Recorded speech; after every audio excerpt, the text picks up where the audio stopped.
Hello and welcome back to the Questioning Behaviour Podcast. My name is Sarah and I'm here as always with my lovely friend Mela to talk all about behavioural science. You're the dummy that don't believe in science. It's not just the two of us. We are also joined by an amazing guest. We're joined by Melina from the Brainy Business podcast and other properties. So Melina, without further ado, could you please introduce yourself to the audience? Who are you? What do you do? And how did you get there? Yeah, thanks so much for having me. Very excited to be here. So I am an applied behavioral economist with a background in marketing and brand strategy. And as you said, my company is called the Brainy Business, and I have a podcast of the same name. And essentially, I work with businesses to help them and, people working within them to understand how the brain actually works and how to best communicate with it, which I do through the podcast. I have a book called What Your Customer Wants and Can't Tell You.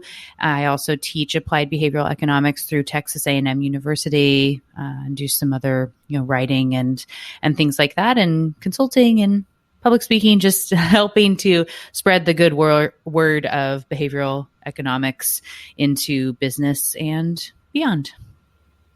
That sounds really busy. Yeah.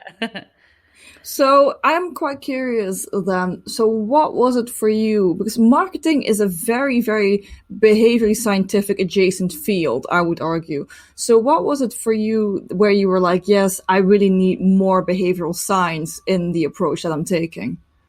So actually for me, and I think anybody who is has a good understanding of marketing agrees, how similar, and how much of behavioral science overlaps. But when I started, studying and looking into it, there definitely, people are like, marketing, that's weird. How'd you end up here? Especially when you talk to the really academic side of the field. But when I did my undergrad in marketing, there was just, one little bit of one book that had this tiny little section about why people do what they do and buying psychology. And I thought it was amazing and fascinating. And I knew at that point I wanted to go back and get a master's in whatever that was, and spent the better part of 10 years calling universities that said, that wasn't a program, it didn't exist. And I could create something if I wanted to, but kind of said, well, if I know exactly what I need to do and study, I don't need to pay you. So I just was working in my, career, and was in this innovation fellowship is the best way I've found to explain it, for people within the credit union industry in North America. And they invite, a dozen people a year to be part of this 2-year program. And so I was in that when one of the sessions they brought out a couple people from the team at the Center for Advanced Hindsight at Duke University to talk about the work they were doing in behavioral economics. And I knew it was what I had been looking for all that time. And so I made them tell me all about it and cornered them. And, they told me about behavioral economics, and I signed up for, found and signed up for a master's program, and things just sort of snowballed where I wasn't, expecting to leave my corporate job, but I was already doing freelance work and we were moving, and, it all kind of happened. And then getting into, I knew I was going to include it into my marketing consultancy, but I was surprised while I was doing my schooling and the readings and everything that there was just shockingly little about how it all applied to industry, and things that were really clear to me about how this applies to brand strategy and communications within teams and messaging and all of that just didn't really exist anywhere yet. So realized that I could go ahead and do that, and ended up launching the podcast. And it was, to my knowledge, the first behavioral economics podcast consistently out, definitely within the business space. And so people from all over the world started finding it as the field was gaining popularity. And kind of went from there. Awesome. Fantastic. So could you give us a bit of an insight into the type of work you do as an applied behavioral scientist? I'd love to hear more. What sort of problems do you actually come across in your sort of day-to-day consultancy? Yeah, the main stuff, because I end up with a lot of, people in that kind of marketing, communication, messaging space, but also overall strategic thinking and things like that. I think an example is even just helping people to understand the problems that they're actually trying to solve, what they're working on. I do a lot of question storming with teams instead of brainstorming to help to come up with the real problem that you're needing to solve and to think about what they're actually trying to do, what they're about really in a different way. And then looking at ways to properly message and streamline whatever it is they're trying to do. So an example being, years ago, I worked with a financial institution who was really excited about a rewards checking account that they were launching, and they were ready to have, all their billboards and their campaign lead with this message of earn 1.26% APY on up to $25,000 in balances. And that was like the headline of their message. It sounds ridiculous. And it's something that financial institutions do all the time. Everyone else is talking rates and we heard, so we think we should too, and it must work and, whatever. So I worked with them to reframe that by understanding what they were actually trying to do, what's going to encourage behavior, and led with instead the question of, did your checking account pay you $315 last year? Of which you can very clearly say, no, it did not. And who the heck is talking about that, right? You want to go learn more. And so they ended up with 60% increase in month-over-month account openings with that launch, which with the existing media buy and everything they were already looking to do. So finding ways to present information differently so that it's going to be more effective is a lot of what I do. Because of my teaching at Texas A&M and other connections that I have, we have options for doing deeper experiments with the EEG and eye tracking and facial recognition and all of that as well, if a client needs something like that. And when I work with more global corporations and things, it might be, a specific project or problem that they're already working on that they just want some insights into, which is something that I do as well, of helping, again, though, to understand the problem and then find the right levers to pull from behavioral economics or behavioral science to be most likely to use those nudgeable moments to your advantage so that you're able to message more properly. Fair enough. But then I'm quite curious, from this work, it seems quite natural that you would have written a book about the topic that you have. But then I'm quite curious, what in your work do you find is the customer or the consumer, if you're absolutely unable to tell you? What do they not know that they want?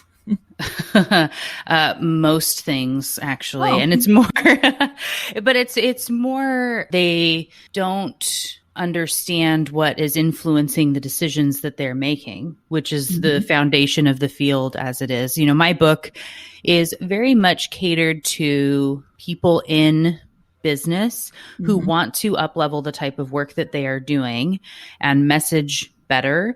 But the tools of the trade are things like focus groups or surveys.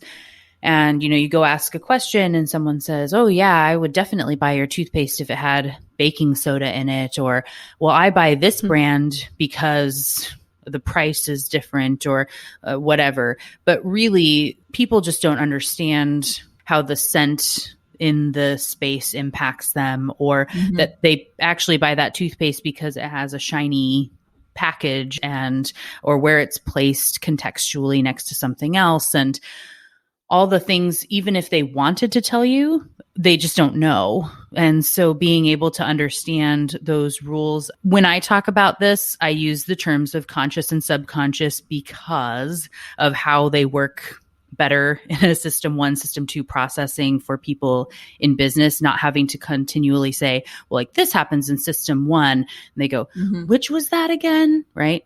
So I simplify. Yeah. I don't need someone to get hung up on those behavioral science terms. I want them to understand the concept for what they need to apply. So when I say conscious and subconscious, know that I'm aware of how that ties in from within the community itself here. But so they don't know what their subconscious is doing in the decisions that it's making anyway. And so they just can't tell you on a conscious level. And if you ask the conscious a question of why somebody chose something, they don't know. So even if they wanted to tell you, they can't. But understanding those rules and working that into the design of your messaging or your communication, your brand strategy, your promotion, your launch, website copy, the imagery you use, all of that, if you're working within the rules of that subconscious, you can just become more effective and have some tests and get little tweaks here and there that make a big difference. Right. That's a really interesting way of framing the types of problems that people have before they get in contact with a behavioral science consultant. Of, you're asking people about, why do they do or don't do a certain behavior, but they can only give you some of the reasons. They can't give you the whole host of factors that affect their decision.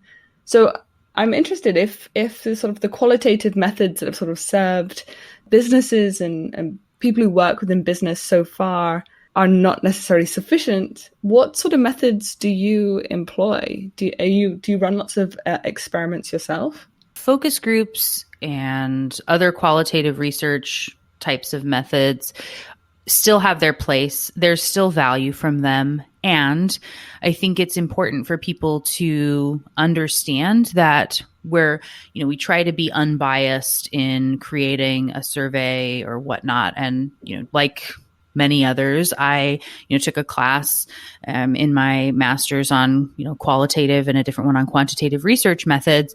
But I think the level at which even those within the market research space of what they have been looking at for, decades of how to address questions so that they're unbiased is not accounting for a lot of these concepts within behavioral science that we're finding and that are being reinforced all the time.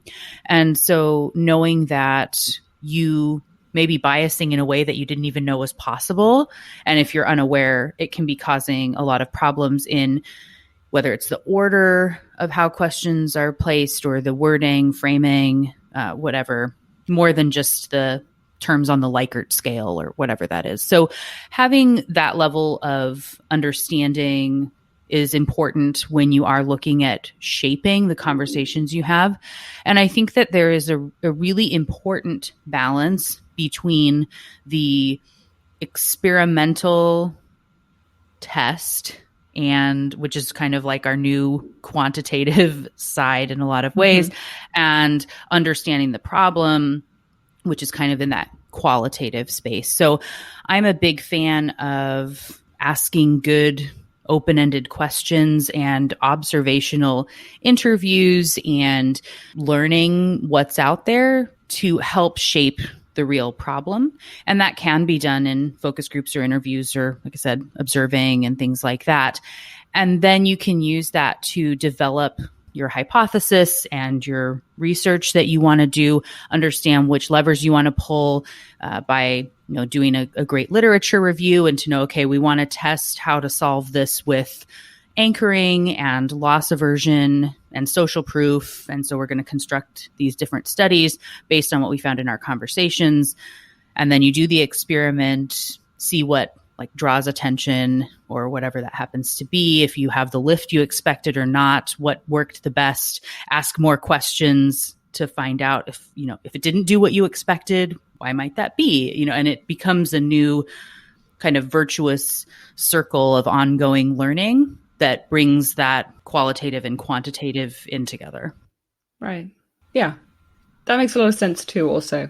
I think we spoke to Dilip Solman and he was talking about triangulation using as many different types of methods as possible to answer the same question.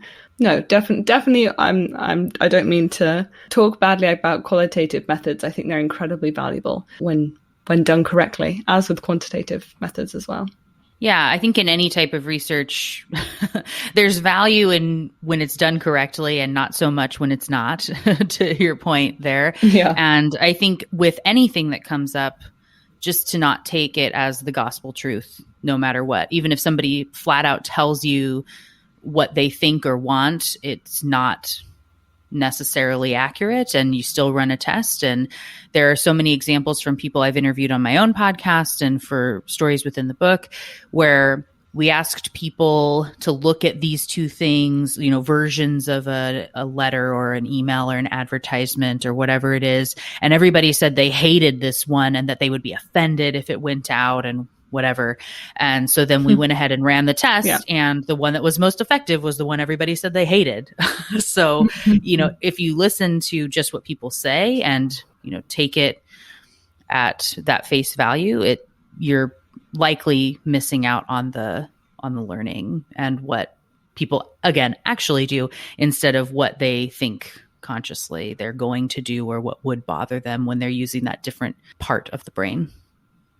Are people ever somewhat correct in estimating what they want, how they want it, what they don't like, or are we just continuously really bad at it?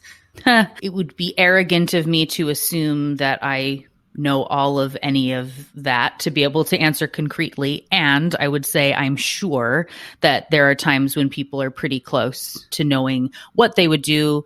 Whether they know why or not doesn't necessarily matter in those sorts of predictions. It's still, when it's an important question, the point is to test, right? One of my favorite examples that I love to use when doing presentations or whatnot is of the literary and how they have taken an approach to changing behavior and understanding what truly matters in that motivation space. So the Literary is a company that has taken on this challenge of helping people to properly throw away and sort their garbage every single time using these smart garbage cans, that they've set up over time. And, you throw the bottle in the recycling and it sends you a notification on your phone saying, great job, you've been entered into this lottery. So they're turning litter into lottery tickets, hence the name of the Literary. And when they did their testing, they were in 4 different movie theaters in Sweden for 30 days. And for anyone who remembers going to the movies, it's a pretty gross place where people just leave cups and sticky things on the floor because someone else will, take care of that later on. But what they ended up having, without having to ask questions or do much of anything, people knew exactly what to do, and they had 100% compliance across all 4 movie theaters for the full 30 days when they just said, hey, you could win this lottery. And they actually had people, running through the aisles trying to find extra garbage that they could throw away, and women rifling through their purses to find tissues and gum wrappers that they could toss because each piece of litter was a lottery ticket. Oh. And in that case, again, nobody had to ask, oh, where does this cup go? They knew what to do. They did it right every single time. And the prize was only €5,000, which is a lot of money for throwing a bottle in the trash or the recycling. I'm sorry. But in that, when they're partnering with municipalities or, statewide or countrywide governments for $1 million, €1 million, €1 million prizes, imagine, you're walking down the street today and you see a bottle sitting there and you think, ugh, some people are so gross. I'm better than them. I would never do that. And you just keep walking. There's no motivation for you to do anything. Whereas in this world, if you were to walk by and see that and you think, hey, that could be worth $1 million, I'm going to pick it up and toss it. It's actually getting to that area of the behavior change. So the important piece here, we needed the background of the story of how it works. If all they cared about was getting people to be as passionate about cleaning up the world as they are, it would not be as effective because we lean on that logical argument, right? Like I need to tell people about the exact size and dimensions of garbage island and why it's a problem and what's happening in the oceans and make them care the way that I do in whatever my business happens to be. And in that way, essentially you're saying, I need them to care and do it for the right reason. But if you take a step back, really, if people know but don't do anything, is that better than them doing it for a reason that's different than why you care about it? So them being motivated about possibly winning shouldn't impact, if they're doing the right behavior, it's a win. And so understanding, again, the problem at that level of why you want them to do something and what it is that they're needing to do and not caring about their motivation in the same way can help you to actually change behavior and just kind of getting out of your own way. But actually doing that can be very difficult when you love your work so right. much and you want people to care about it the way that you do. Yeah. I mean, how important is the right reason? Is the question. Right. And in a lot of cases, it's just not at all. Right. Right. When you really stop and think about it, more often than not, it doesn't really matter. So if you can separate from that, it can help to nudge and shift the behavior change that you're trying to get. Sometimes, of course, it would matter. And thinking about, team members and helping them to be part of the cause. But when you are looking at customers or, general populations for nudgeable moments, does it actually matter why they're doing it? Right. Right. I think there was something quite similar to that in Germany and in Switzerland about like recycling glass bottles. Mela, you are definitely more of an expert than I am. On recycling? Not at all. On recycling? I thought disposing of like glass bottles, that you can get some money for doing that. Oh, I see, but that has nothing to do with the lottery. So what we have here... But... So it is very easy here. We call it... So the Netherlands has a similar thing here. It's called statiegeld, where you buy... So you have this with plastic bottles and you have this with glass bottles, predominantly beer bottles, and you have this with beer crates, which is a phenomenon that's also apparently not that global as I had always presumed it was.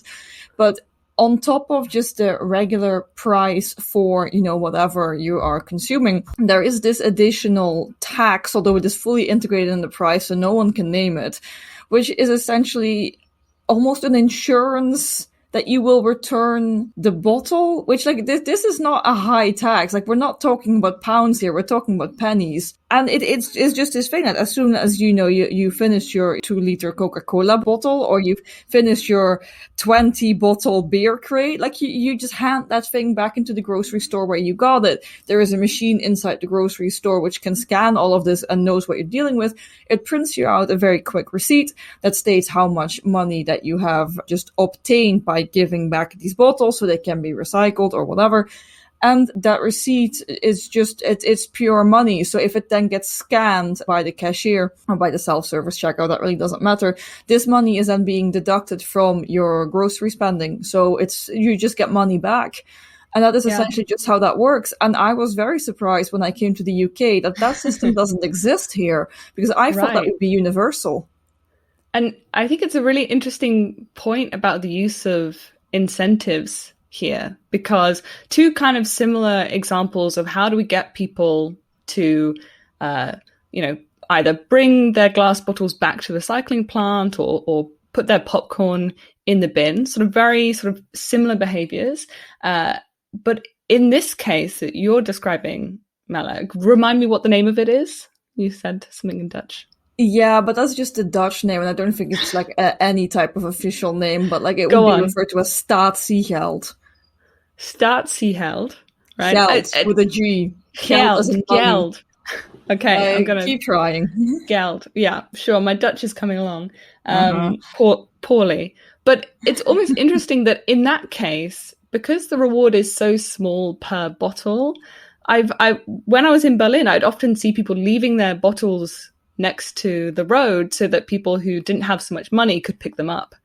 And it is almost like a bit of altruism where you don't throw your glass bottles in the bin, you leave them so that someone else could collect them and get the money for them. That is something that is much more German than it would be Dutch. I'll give you that. Yeah. Okay. Yeah.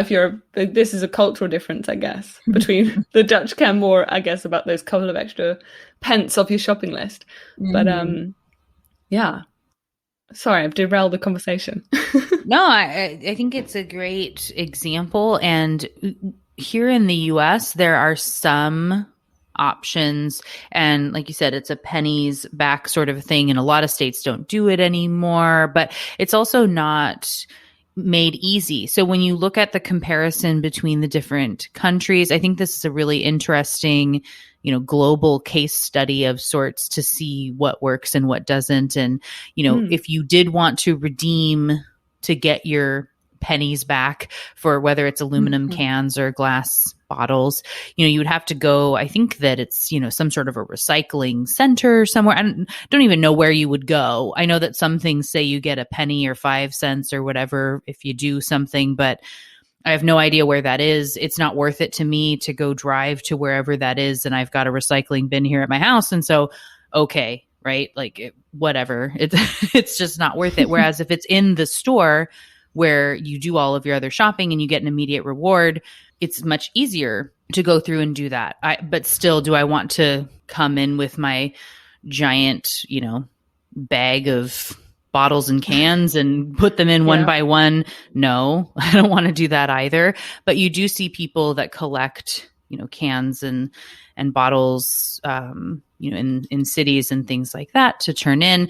But then you also look at things like the plastic bag taxes that you get and looking at the other side of an incentive, right? So there's the reward and looking at this, like I've already paid something. So am I looking at it as a sunk cost, or am I buying this brand because I get something back? That positive incentive versus the negative of having, to pay 5 or 15 cents to use the bag versus a reusable bag. And I know one of my students is in Germany, and I think that the bag tax is much, much, much higher there than where we've got, like 5 cents here in the States, and it's, €5 or something. I mean, a lot different there. I hope not. Yeah. And so, then are you motivated to actually bring in the bag instead? And again, just understanding the behavior you're trying to change and why it matters, and those contextual blocks in the brain of where logically I should not want to pay 5 extra cents. And it's so easy to carry a bag with me. But if we understand and expect error, I will always forget, right? I'm not going to remember my reusable bag. It's just not going to happen. But until it becomes a $5 thing, and then maybe I will. Maybe I actually care about that enough now. But is the penalty still the right way, or will I just go shop somewhere else if it's not on a statewide or, whatever it is, schedule? All those little nuances, that's the type of thing I do with clients as well. These things that you might not be thinking about that are actually motivating the behavior, to help to understand what a barrier might be. Where if you're saying, well, logically, you buy the bag once and it saves you so much over time, hooray, and you save the planet and all these great benefits, it's so good. But in the moment, I'm really busy and I've got kids running around and it's 5 cents. I don't care, right? Truthfully, I forgot it at home, whatever.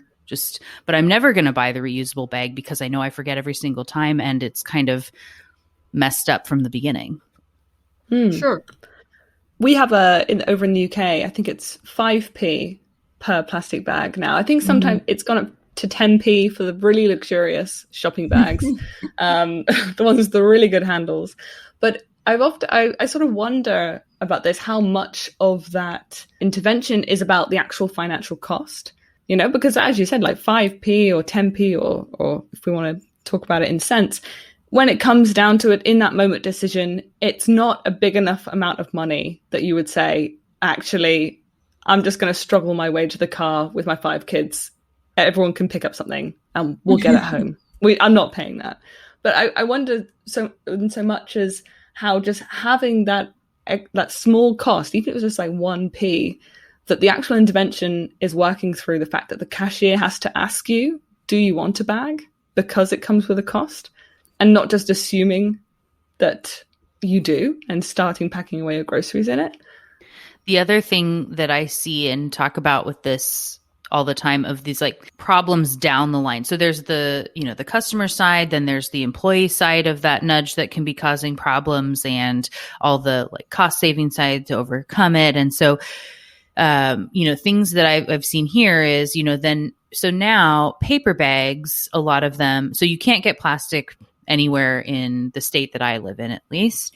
And you can do the paper bags. And like I said, I think it's 5 cents a bag, which for some people that I appreciate. And I've had times in my life where I don't want to pay for more bags, and that's totally fine. Like, cause that impacts a budget that I happen to be on. These days, I would rather make sure that there's structural integrity to what is in there. And I would rather have 2 extra bags and know that things aren't going to rip and fall apart when I'm buying, and I'll pay the extra 10 cents.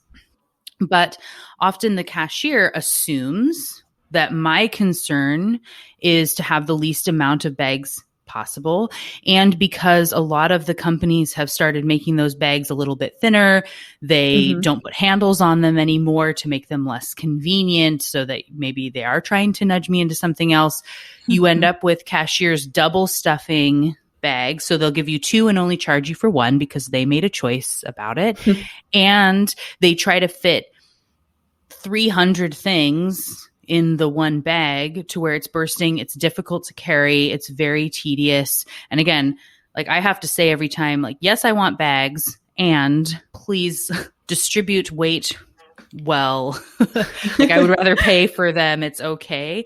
But it's a really hard, they just assume that that's going to be a barrier. And then you're paying for less bags because they've found these like workarounds that they assume that I, as the customer, want, but a lot of people probably don't. And it's kind of undermining the whole system of the charging anyway, because of this barrier that's coming on the employee side as well. And again, if you don't think about that, and when you remove the handles and think, cool, we saved some money on the bags now, and it's going to motivate people to get the reusable ones, but actually it's just motivating your employees to, double or triple bag things, and they talk constantly about how bad the system is, which is undermining your overall brand.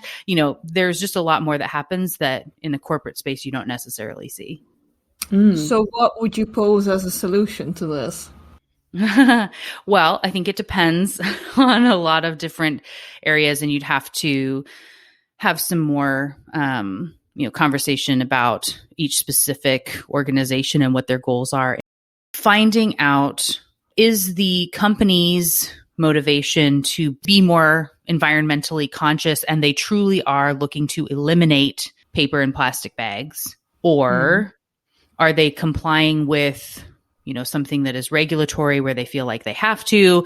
Are they charging just to cover the cost of the bag? Why are they doing it, and why does it matter to them? Would be the first question.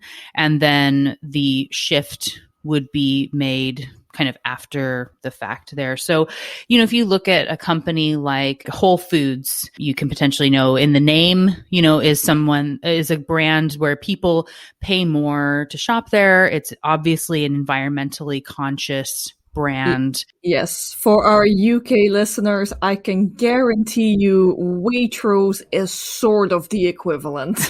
Okay. Or, we've got Trader Joe's would be one similar that's here in the States as well, that is a place people choose to buy there because of the values of this brand.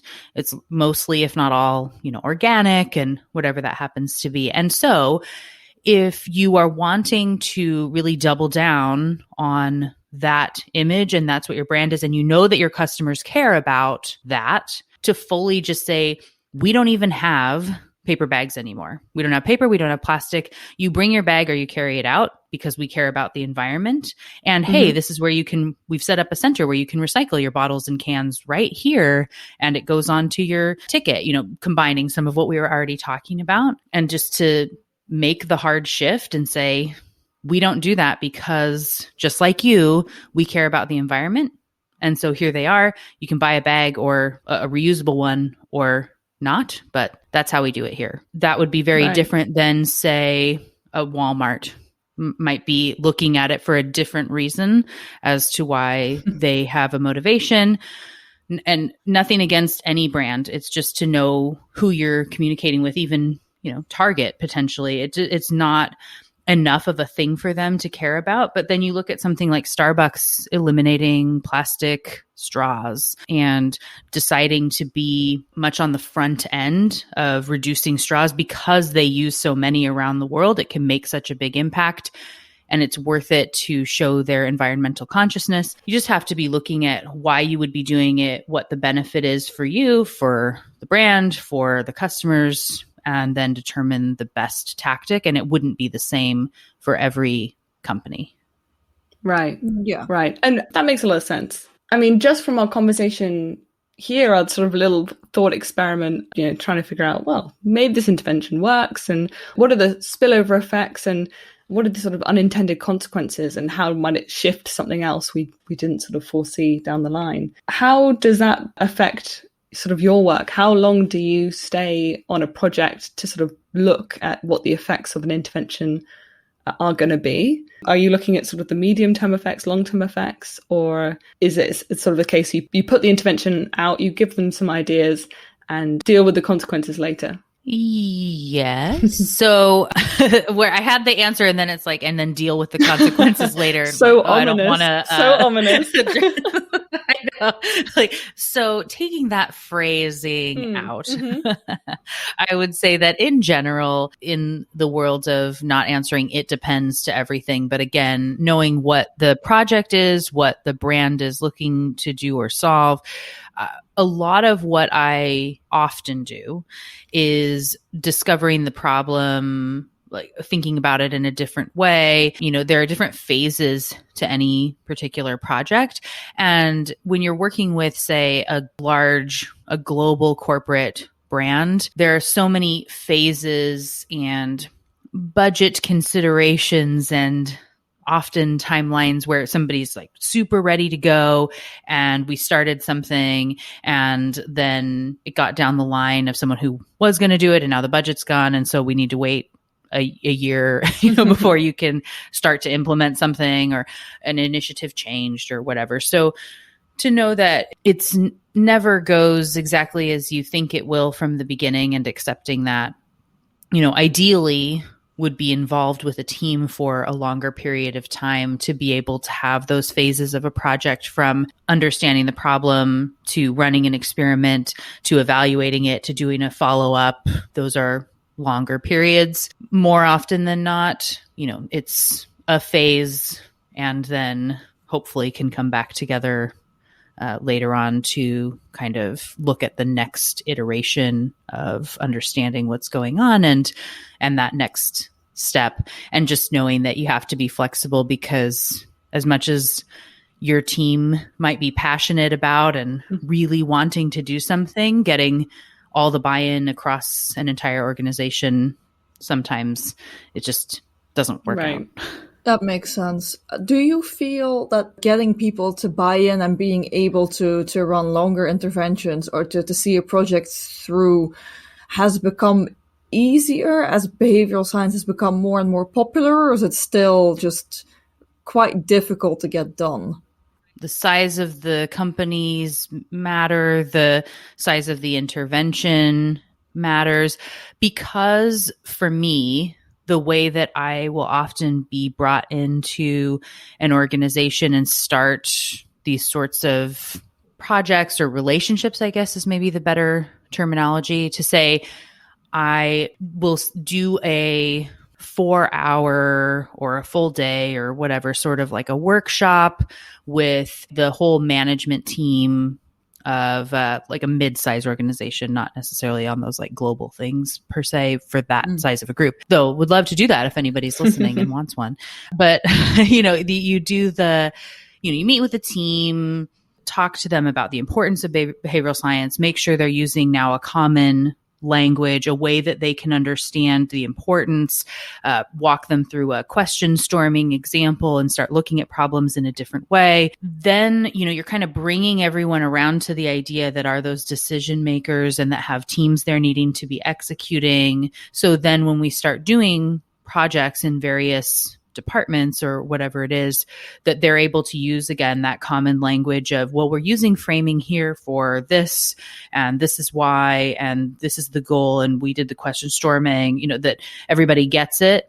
So by working with the larger team first to help them to be brought on board to what it is and why it matters and how it can be done, it kind of eliminates the fight that could be coming or people disliking the approach or thinking it's not worthy or whatnot. So I personally don't get a lot of resistance to the suggested interventions and things that I put out there.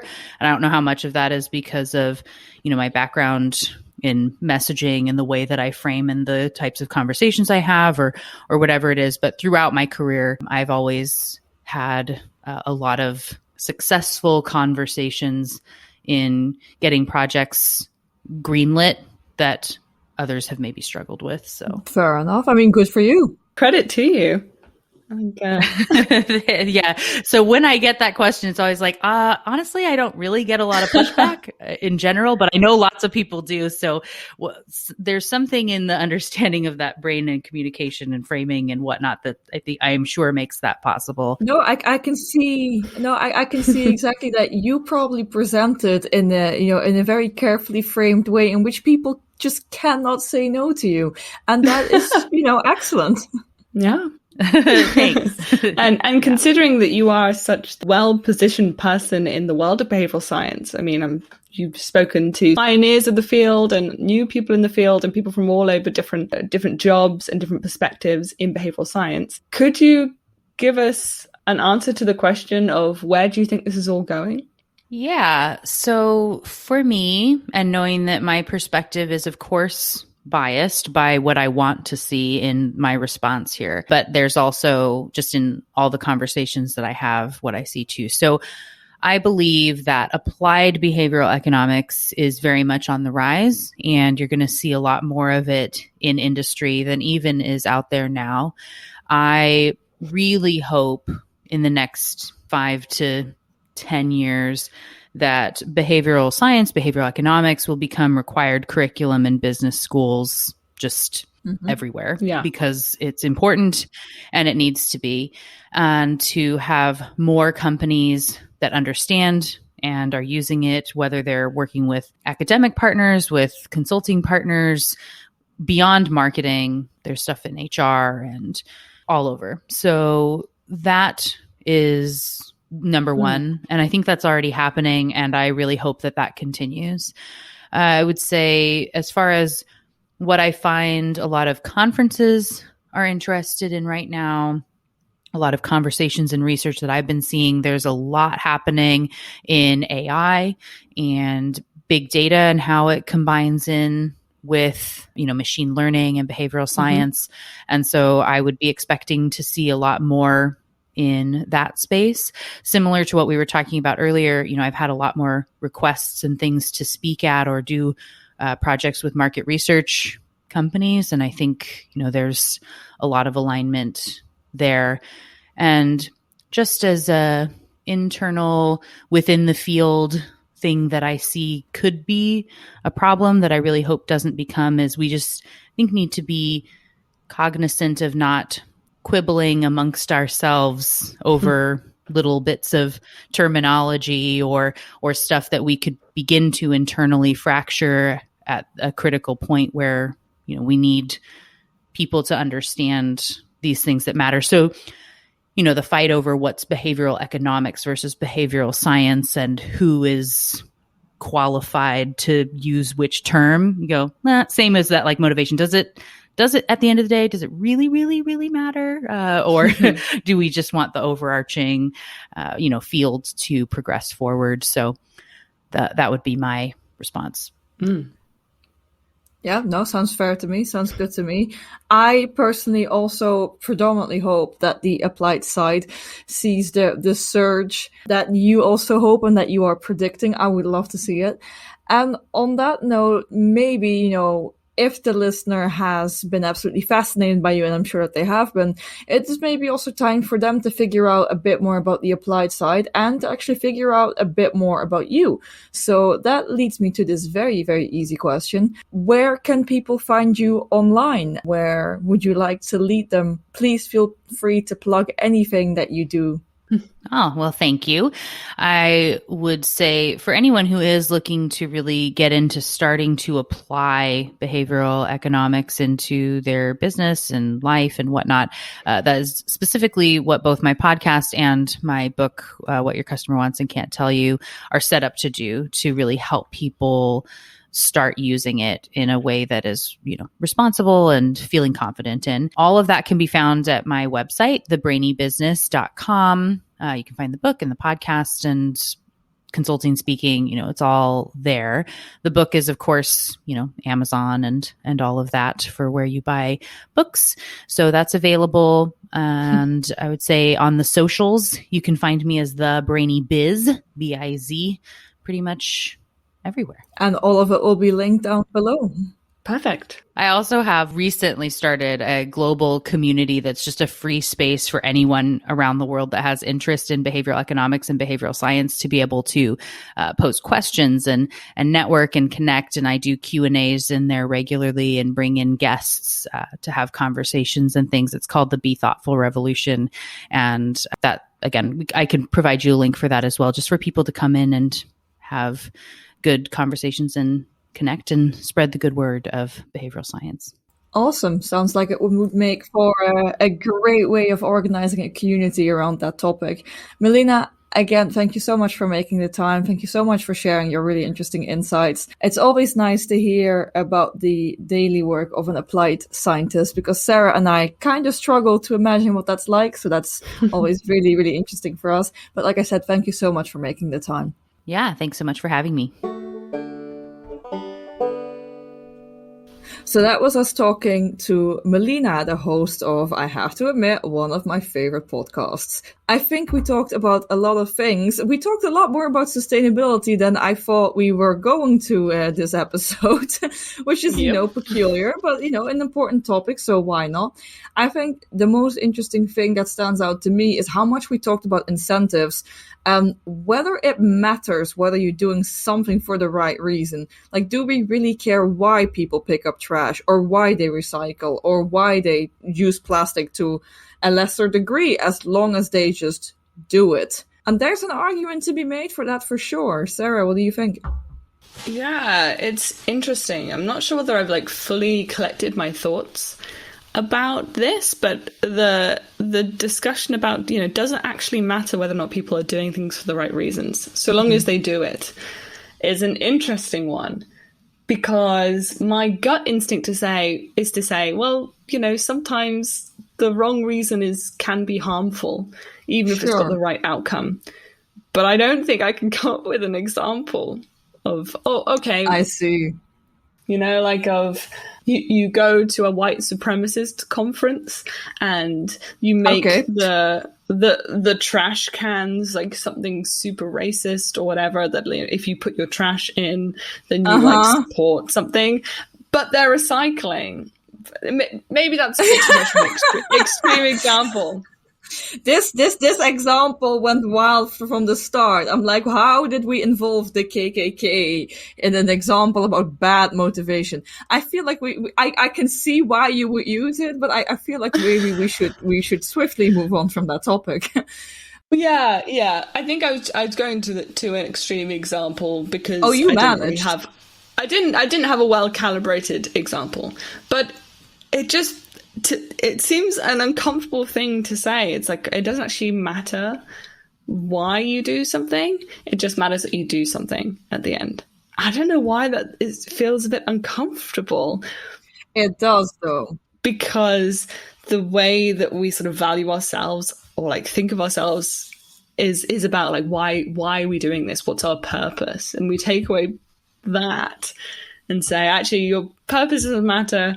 It just matters that you do something. I don't know. It feels strange. But I'm going to have a think about it a bit more. And maybe I'll come up with an answer as to why I think it feels weird. But I mean, it's good. It's good in advice. That answer, do not involve white supremacy. For the love of Christ. Well, I was trying to think about what's the worst motivation someone might have. And it's like, being a bigot or upholding white supremacy. Blatant racism is high on that list, if not the highest thing on that list. No, I'll give you that one, fair enough. But no, it's a very good question. Why are we so cautious, or why do we care so deeply about people doing something for the right reason? I think it's maybe even a bit philosophical, because I remember that one philosophy class I once took that explained the difference to me to constructivism and deontology. No, consequentialism and deontology. See, it was only one class and it was years ago. This is not settling with me. But it's just, and deontology is very much like there are things, regardless of the outcome, that you simply cannot or shouldn't do from a moral perspective, whereas consequentialism is all just about, this is the outcome we want, and how we get there, this does not matter whatsoever. Right, the ends justify the means. And so, absolutely that. And I think it is because of the extremism often associated with that we're uncomfortable with it, because it's very much like anything goes, right? And if anything goes, I don't think most people like the idea of anything goes.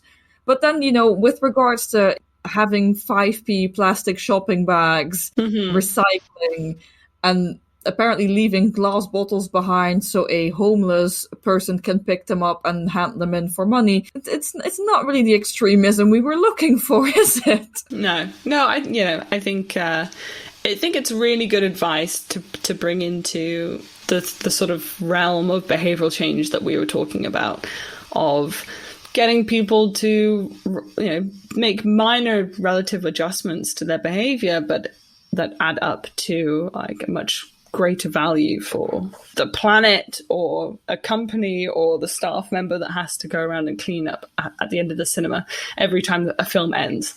It's an interesting one. I didn't expect this bookend or after recording, after chat, whatever you want to call it, to get quite this philosophical, but it's an interesting point. We just discussed a completely different topics than I thought we would with Melina. I don't think most of Melina's work is remotely grounded in this deontological approach to philosophy and behavioral change. Most of her work is business oriented, as she mentioned throughout the podcast. So I think the best thing for us to do is to say, as always, everything with regards to Melina is linked below. She's a great person and the work she does is actually really interesting. This podcast episode, not that representative of that work, and we do apologize. And as always, we hope that you thought this episode was educational, interesting, thought-provoking, or at least entertaining, We take what we can get. And as always, we hope you have a great week, and we hope to see you again next week. You're the dummy that don't believe in science. All your projects always be denying. You're the one I love.